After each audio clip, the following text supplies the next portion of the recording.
Now the men's 100-meter freestyle and the familiar figure of Michael Klem, now 27 years old. Yes, he's a three-time Olympian, but he wants more before he calls it a swimming career. 2008 for me, I think will be my swan song, I guess.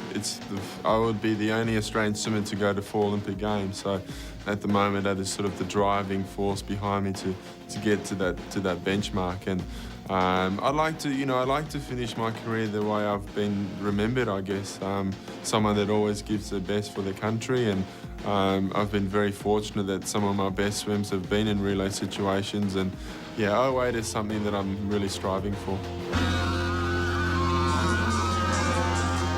He's got 6 Olympic medals. He's also endured a number of injuries. Ankle, back, and shoulder surgeries have really hurt this guy, but if there's anybody that can get it done and overcome that, it's him. And Australia really doesn't have a great crop of young 100 freestylers coming up, and when you consider that you take 4 to 6 swimmers in the 100 freestyle, he's got a really good shot of making that 4th Olympic team. I think he's going to do it. All right, so it's Klem in lane 4, and top there in lane 1. He'll be at the bottom of your screen is Jason Lezak, fixture on the American team for many years. 4th place in this event at the recent World Championships. What's his status right now in this event?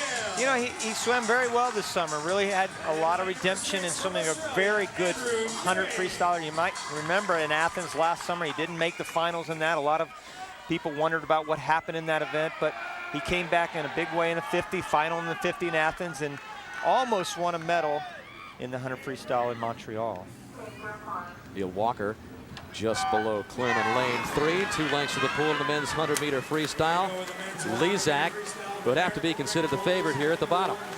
Well, he should, but the way Neil Walker's been swimming on the relays, we haven't seen a lot of him in the individual events because he's been swimming on the relays, but he will be very good too. But Lezak right away gets off to a good start, and this is what he needs to do. The problem with Lezak in the past, if he doesn't final like he did in Athens, he just didn't go out fast enough for it. His best strength is to go out right away and be able to hang on to the bitter end, and that's exactly what he's doing right here, going out really, really quick. No American man got into the semis or the finals of the 100 free in Athens, but it's Lezak here who looks like he's going to win this. Up above him in lane 3, Neil Walker looking like he's going to finish second, trying to hold off Klem. Good swim by Lezak. You know what was the beautiful thing about that, Dan, was he was down there at the bottom in lane number 1, and what he could do is he got a really good look. After getting off to a great lead, he got a great look on the field the whole way home. Coming into that finish, he could see everybody and everything going on, and that had to give him a lot of confidence coming into that wall. So good, strong swim here for Lezak. Walker finishes second, Klem was third, and Andrew Mewing was 4th.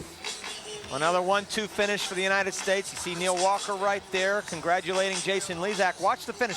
You see him right there at the bottom of the screen. Lezak gets a look at everybody, and because he has that huge lead, that gives you a tremendous amount of confidence. Even though you're hurting so bad that last 10 or 15 meters, you know he's going to have the confidence to be able to stick that wall and get in. A little too long on the finish. Lifts his head up a little early. 48.9 is a pretty good time, though. Walker in behind Mr. Lezak, and so 2 more American flags on top. All Australia can do is go 3 and 4, and they lose more ground. Let's go back down to Craig. Jason, home pool, home fans, you're the captain of the team. How meaningful is that win? Oh, it was great. I know that, I wasn't feeling so hot last week at Worlds, so I was really looking forward to this, and with all the support, it helped me out. The U.S. has such a strong history in the sprint events. Of course, everybody knows what happened in the Olympics, but talk about how meaningful it is for you to be a part of that tradition. Yeah, I mean, back in the day, I idolized Biondi, and I'm just hoping to fill in his shoes, and let's hope I can go a little faster. All right, congrats again. Let's send it back upstairs. So the standings after 12 events, 78-46, as 8 more points go on the board for the United States, just 3 for Australia.